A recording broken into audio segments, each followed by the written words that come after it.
بك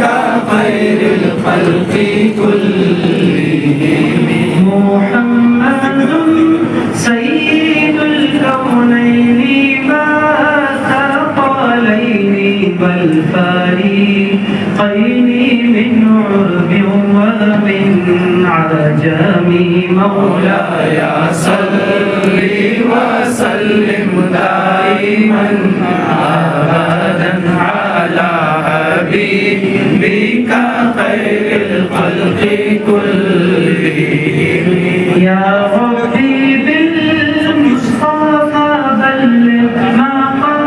مقاصدنا واغفر لنا ما مضى يا واسع الكرم مولاي صل وسلم دائما أبدا على حبيبك خير الخلق كلهم ثم الرضا عن أبي بكر وعن عمر وعن علي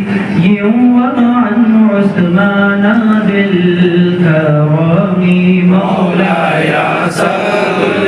وسلم دائما